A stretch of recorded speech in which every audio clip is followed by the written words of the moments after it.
The Great Depression and the New Deal. Black Tuesday. In 1929, the market began to crash because of Black Tuesday. Black Tuesday was when the industrial index dropped 10%, making stocks worthless. During the industrial decline, many people were out of work and were declining as well. When the stock market began to crash, this triggered a series of bad events that resulted in the Great Depression. 5 major problems causing the Great Depression. The first problem was industries losing business, especially in the automobile industry. The second was industry and agricultural production was increasing when consumerism wasn't, making the market bad and leaving many people on or below the subsistence level. The third problem was the credit sources in the economy. Farmers as well as banks were not caught up financially, farmers in debt and banks not receiving their payback on loans. The fourth major problem was trade with Europe. Europe began to prosper industrially and produce their own goods, not needing American goods anymore. The fifth problem was that many other nations were indebted in America or had to pay back reparations that they couldn't afford. Reaction to the Great Depression. The public relief system was designed to help the poor people, but when the Depression started, there were way too many poor people. So the public relief system was not as effective as they had hoped. The Depression made things even worse for blacks, Hispanics, and Asians, and they also began to lose their jobs to whites. There began to be a decline in divorce rates, not because people didn't want a divorce, but because divorce was just too expensive. Less people got married in the Depression, and the birth rate declined for the first time in a long time, because many people just couldn't afford it. The Great Depression versus the Great Recession of 2007 through 2009. The Great Depression is very similar to the recent economic downturn of 2007 to 2008. The 2007 to 2008 crisis is the most devastating since the Great Depression.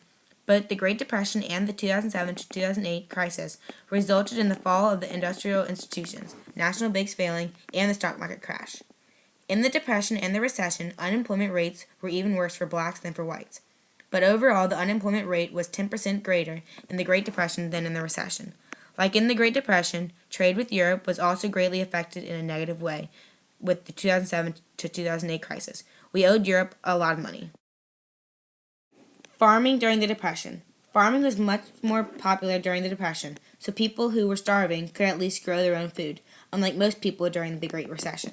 There were 6.5 million farms with 12.5 million farmers during the Great Depression, and there were only 2.1 million farms with under 3 million farmers during the Great Recession. However, during the time of the Depression, there were more farmlands in the general than the present day. Franklin D. Roosevelt versus Obama. The real gross national product was nearly 30% higher in the Great Depression than in the Great Recession. The Great Depression and the 2007-2008 crisis were both unusually long recessions. However, the Great Depression lasted 11 years, whereas the 2007-2008 crisis only lasted 18 months. Democrat FDR was president during the time of the Great Depression, and Democrat Obama was president during the time of the Great Recession. Obama created the stimulus plan, which was created to help the recession, and was an even bigger development than the Works Progress administration after the Great Depression. Roosevelt was seen as a more dominant president than Obama, Roosevelt being a more strong-willed president, commanding than Obama. The New Deal. Franklin D. Roosevelt's first major act as president was constituting the New Deal. The New Deal is a group of reforms trying to help the aftermath of the Great Depression. Along with the New Deal, Roosevelt proposed the bank holiday, where Roosevelt closed all banks for 4 days to figure out what to do about the economic conflicts. One of the most successful programs of the New Deal was the Civil Conservation Corps, which employed nearly 3 million single men by sending them to the forest projects for work. Criticism towards the New Deal. The New Deal received many negative comments from the more conservative or right side. The DuPont family created the American Liberty League, which was very conservative and against Roosevelt and his New Deal. Dr. Francis Townsend gave money to the retired elderly through his Townsend Plan. This plan gained support from the elder men and women. Father Charles Coughlin was the priest who was for silver, starting up greenbacks again, and large banking system. At first, Coughlin was a strong advocate for Roosevelt, but the Roosevelt's failures led him against Roosevelt. Second New Deal. In 1935, Roosevelt proposed for a second New Deal. Now he wanted to go against corporations, so he created the Holding Company Act. This act broke up holding companies. CIO founded the Committee on Industrial organization which created better conditions for women and blacks than the American Federation of Labor did, because the AFL only focused on skilled workers. Election of 1936. In the election of 1936, the Republican Party nominated Alf M. Landon, and the Union Party chose William Lemke. Roosevelt was still the candidate for the Democrats. Roosevelt won re-election by a landslide, winning his third term as predicted. At this point, the Democratic Party is taking over. Common strikes. The sit-down strike was created by the United Auto Workers, the UAW. Many auto workers decided to do this new strike where they would just sit down in the workplace and refuse to work or leave, ignoring courts and police. Then on Memorial Day in 1937, some workers from Republic Steel went on strike, but they just wanted a peaceful march. Although they did nothing wrong or illegal, the police started shooting them, killing 10 and would injure nearly 100. This Memorial Day massacre ultimately failed. Although this was a failure, strikes and unions still began to grow rapidly, especially in 1937. Roosevelt Recession. The recession of 1937 was perceived by the people as the Roosevelt Recession because of Roosevelt's failures during this time. Some recovery acts were in place, such as the Temperate National Economic Committee, the TNC, and the Fair Labor Standards Act. These acts helped workers and wages and restricted child labor. Congress was now starting to make it hard on Roosevelt to bring a new program into effect. Blacks in the New Deal. FDR put many blacks to high positions in the administration, and his became known as the Black Cabinet. Blacks previously often voted Republican, but by 1936, there was over 90% of the Democratic majority.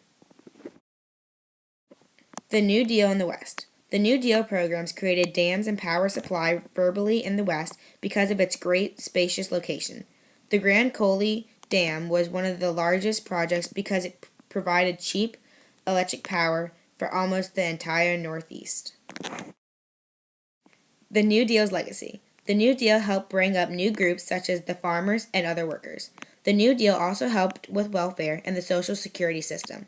The New Deal ultimately helped people to focus on economic matters instead of everyday issues. After the Great Depression and the Great Recession. The New Deal's many reforms helped the aftermath of the Great Depression. America's Great Recession in 2008 led to a modern New Deal in a sense. After the Great Recession, Obama proposed the American Jobs Act to Congress, giving jobs to the unemployed.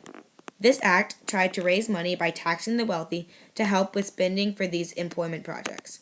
Republicans did not like this act because they find it unfair for them to get these taxes just for working hard and doing what they're supposed to do. Democrats, on the other hand, support the American Jobs Act because it often benefits them. Democrats versus Republicans. Unlike the Republicans, the Democrats see the American Jobs Act as a way to help the unemployed, along with America. Democrats see this act as a win-win situation because it gets the unemployed employed and puts money back into the economy. In reality, this act is just taking money from the wealthy and dispersing it to the poor, who sometimes don't deserve it. The American Jobs Act isn't rightfully making more money for the economy. It's simply just redistributing the money from the wealthy to the poor. The Works Progress Administration. The Works Progress Administration, the WPA, under Roosevelt, fought to help the unemployed Americans. The WPA was run by Harry Hopkins. Through the WPA, Hopkins kept people employed and brought money back into the economy through many different projects. Many other relief agencies emerged at the same time of the WPA, such as the National Youth Administration and the Aid to Dependent Children Program of Social Security. Most people accepted the WPA because it was a good thing for the nation as a whole, unlike the American Jobs Act. We're excited.